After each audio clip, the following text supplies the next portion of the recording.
1860, 1898 और 1872 में अंग्रेजों द्वारा बनाए गए, अंग्रेजों की संसद के द्वारा पारित किए गए ये तीनों कानूनों को समाप्त कर आज हम तीनों नए कानून पुरस्कृत करने के लिए मैं आया हूं। मॉनसून सत्र के दौरान लोकसभा में गृह मंत्री अमित शाह ने सीआरपीसी अमेंडमेंट बिल पेश किया। उन्होंने कहा कि इस बिल के जरिए अंग्रेजों के वक्त के बनाए गए कानून अब नहीं चलेंगे। गुलामी की निशानी से भरे हुए कानूनों को हम हटा रहे हैं। आगे बोलते हुए अमित शाह ने कहा कि IPC 1860, IPC 1898, Indian evidence act 1872 ये तीनों अंग्रेजों द्वारा लाए गए कानून थे, मगर हम इनको अब हटा रहे हैं। अब भारतीय न्याय संहिता 2023, भारतीय नागरिक सुरक्षा संहिता 2023 और 1872 की जगह भारतीय साक्ष्य अधिनियम 2023 कानून लाए गए हैं। दरअसल सन 1860 से पहले अमूमन धार्मिक कानूनों के तहत ही सजा दी जाती थी, क्योंकि अंग्रेजों से पहले भारत में मुगलों ने काफी लंबे समय तक राज किया था। तो सन 1860 से पहले जब तक आईपीसी का ड्राफ्ट तैयार नहीं हो गया था, तब तक मोहम्मदन कानून भारत के ज्यादातर हिस्सों में लागू था। मगर फिर 1837 में थॉमस मैकॉले की अध्यक्षता में पहले लॉ कमीशन ने इंडियन पेनल कोड का ड्राफ्ट बनाना शुरू किया था। 1850 में ड्राफ्टिंग का काम पूरा हुआ और 1856 में इसे लेजिस्लेटिव काउंसिल के सामने पेश किया गया और बाद में बॉन्ड्स पिकॉक ने ड्राफ्ट में आवश्यक सुधार किए और फिर आईपीसी 1860 में अस्तित्व में आई। इसके बाद इसे भारतीय दंड संहिता के तौर पर 1862 में लागू किया गया। मौजूदा दंड संहिता को हम सभी भारतीय दंड संहिता 1860 के नाम से जानते हैं, जिसे कि इंडियन पीनल कोड भी कहा जाता है, जिसमें कि अब अमित शाह ने जरूरी सुधार करके बदलने का ऐलान किया है।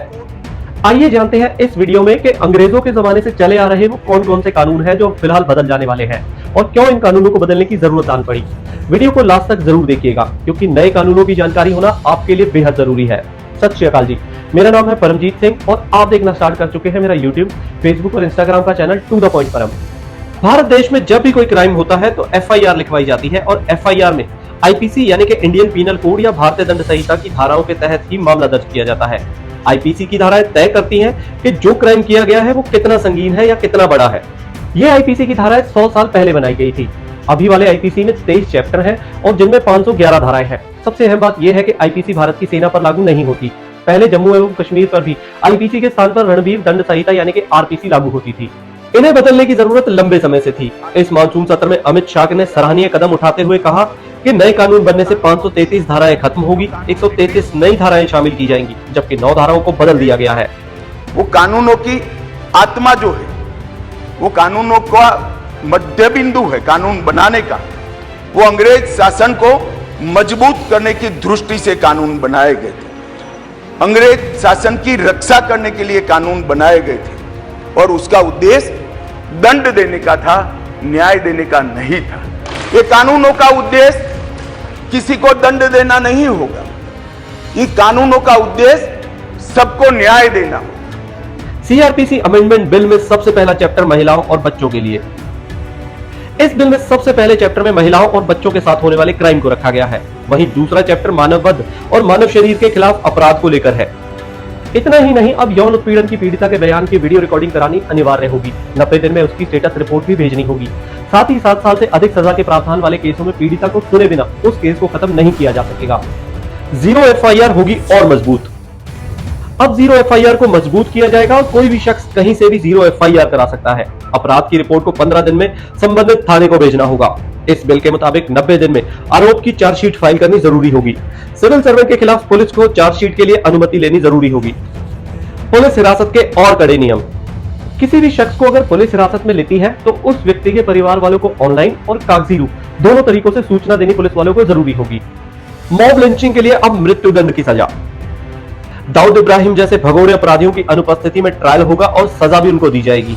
वहीं मॉब लिंचिंग को लेकर भी कानून सख्त किया गया है और ऐसे अपराधों में दोषी सिद्ध होने पर आरोपी को मृत्युदंड तक की सजा का प्रावधान रखा गया है। इसके अलावा मौत की सजा वाले अपराधियों को आजीवन कारावास यानी कि उम्र कैद में भी बदलवाया जा सकेगा, लेकिन ऐसे अपराधियों को किसी भी कीमत पर छोड़ा नहीं जाएगा। राजद्रोह की धारा होगी खत्म।